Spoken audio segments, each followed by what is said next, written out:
இவ்வளவு பெண்கள் கலந்து கொள்வதை பார்த்து நான் மிகவும் மகிழ்ச்சி அடைகிறேன்.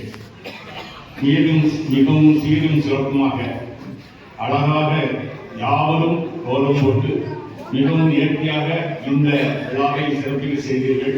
உங்கள் யாவருக்கும் நன்றி கூறிக்கொள்கிறேன். இந்த நிகழ்ச்சிக்கு வருகை தந்து இங்கே அமர்ந்திருக்கும் 37வது வட்டக்கலை செயலாளர் அருமை சகோதரர் அந்தோணிராஜ் அவர்களே, இந்த நிகழ்ச்சிக்கு வந்திருக்கும் அருமை சகோதரர் சத்யாலட்சுமணன் அவர்களே, வேல்சாமி அவர்களே, சிவகுமார் அவர்களே, கோபஸ் அவர்களே மற்றும் இங்கே வந்திருக்கின்ற அனைத்து பெரியவர்களே, பட்டுராஜ் அவர்களே, யாவருக்கும் நான் எனது முதற்கண் நன்றியை தெரிவித்துக் கொள்கிறேன். உங்கள் யாவரையும் நான் வாழ்த்துகிறேன். அதாவது வாழ்க்கையில் சம்பாதிச்சு கோடியை சேர்த்து கோடீஸ்வரன் ஆகிறது எங்களுக்கு குறிக்கோளே கிடையாது. சாதாரணமாக வாழணும். ஒரு மனுஷன் அரசியலுக்கு பெரிய கோடீஸ்வரன் ஆகணும்னு சொல்ல அவரே அரசியல் போறாங்க. நாம அப்படி கிடையாது. சாதாரணமா எல்லாரும் கூட வாழ்ந்தா போதும். இதுதான் எங்களுடைய எந்திய கொள்கையே. அதான் நான் நாடாளுமன்ற உறுப்பினராக இருந்த போது இந்த தூத்துக்குடி நாடாளுமன்ற தொகுதிக்கு நான் செய்த அத்தனை பணிகளையும் பட்டியலிட்டு ரெக்கார்டு இருக்கிறது. ஆனால் அதற்கு பின்னால் வந்த நாடாளுமன்ற உறுப்பினர் ஒன்றும் செய்யவில்லை, எந்த காரியமும் செய்ய மாட்டார். நாம் இந்த நாடாளுமன்ற தொகுதிக்கு வேண்டிய அத்தனை காரியங்களையும் செய்து கொடுத்து, ஆனால் அதை பிரஸ்தாபம் பண்ணி பத்திரிகை விளம்பரப்படுத்த மாட்டோம். ஆகையால எந்த நேரத்தில் என்ன செய்தார்?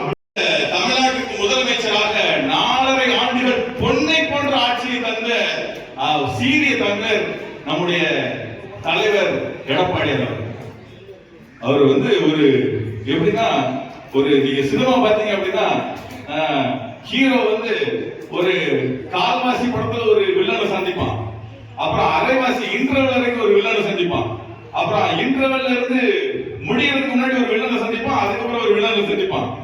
எல்லா 4 வில்லனை அடிச்சு துரத்தி ஜெயிச்சு ஒரு ஹீரோ வருவான். அந்த மாதிரி எடப்பாடியார் எல்லா கட்சியில் உள்ள எல்லா கல்லர்களையும் கண்டு வெளியே துரத்தி ஒரே தலைவனாக ஒரே ஹீரோவாக எடப்பாடியார் இந்த தமிழ்நாட்டிற்கு ஒரு நல்ல தலைவனாக ஒரு நல்ல சிஎமாக பணியாற்றினார். அதை இழிவுபடுத்துகிற பலர் பேசலாம். ஆனாலும் இந்த நடக்கிற தமிழ்நாடு எடப்பாடியார் ஆட்சி முடிவு வரைக்கும் நம்மளுடைய மொத்த எம்ஜிஆர் ஆண்டது, அதுக்கப்புறம் அவங்க கருணாநிதி, அதுக்கப்புறம் ஜெயலலிதா ஆண்டது, எல்லாவற்றையும் தாண்டி தமிழ்நாட்டோட மொத்த கடன் சுமை எவ்வளவு தெரியுமா? வெறும் 4,50,000 கோடி. இப்போ வெறும் இந்த 5 வருஷத்துல இவங்க வாங்கி இருக்கிறது 6.5 லட்சம் கோடி கடன் வாங்கியிருக்காங்க. ஒரு 5 வருஷம். அதாவது எடப்பாடியார் ஆட்சி செய்த முழு காலத்தில்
டோக்கன் நம்பர் 4